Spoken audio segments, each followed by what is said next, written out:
Қайырлы күн, күндеріңіз сәтті өтсін. Бүгін сіздермен видеодағыдай май басқан қазанды бірге тазалайтын боламыз. Тазалаудың ең оңай жолы, ең бастысы ешқандай химияны пайдаланбаймыз. Қазандарымыз аз ғана минуттардың ішінде аппақ болып шыға келеді.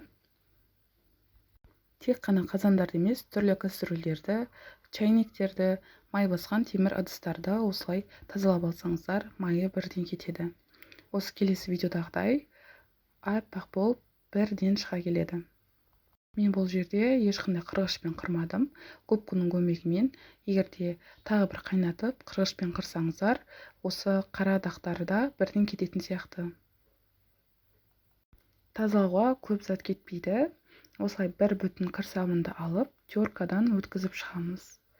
Егер де теркадан өткізбесеңіздер, майдалап пышақпен кессеңіздер де болады. Суда 20 минут жарты сағатта толықтай еріп кетеді. Менің каналыма жазылмаған болсаңыздар, каналға жазылуға кеңес беремін. Түрлі тағамдардың, десерттердің бір жасағаннан шығатын рецепттерімен бөлісетін боламын.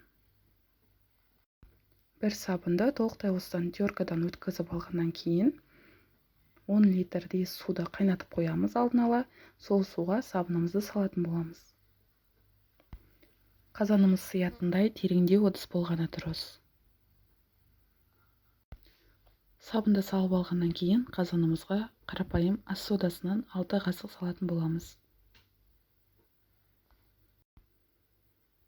Бір араластырып жіберіп, 6 қасық сұйық май қосамыз. Бір лимонның жартысын немесе 4-5 осылай дөңгелекшені үстіне қосып, жақсылап араластырамыз. Және де араластырып болғаннан кейін қазанымызды батып тұратындай етіп орналастырамыз. Орташа отта қазанды жарты сағаттай қайнатамыз, майы өзі бөлініп шығатын болады. Қайнаған кезде кір сабынымыз қатты көпіршиді, сондықтан қатты қайнатпаймыз, және де қайнатып жатқан ыдыстың бетін жаппаңыздар.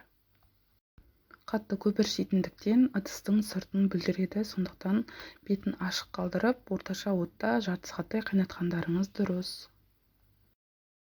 Басқа да тазалау әдістерін көрсететін боламын, каналға жазылып кетуді ұмытпаңыздар. Қазанымызды осылай салдық. Менде видеода қазанның бір жағы батпай тұр. 15 минуттан кейін алып, қазанның екінші жағын айналдырып батырамыз.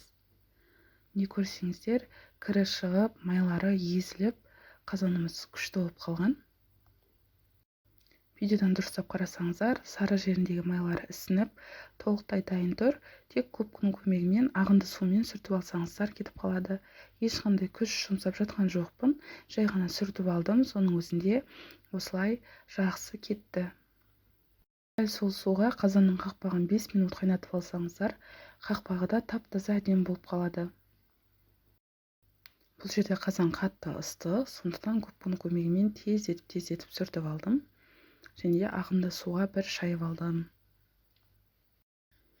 Ешқандай да қырғышты пайдаланбай, осылай аппақ болды. Осы қара жерлерін қырғышпен ысқылап сүртіп жіберсеңіздер, аппақ болады қазандарыңыз. Осы әдісті пайдаланып көрсеңіздер, комментарий бөліміне жаза кетіңіздер.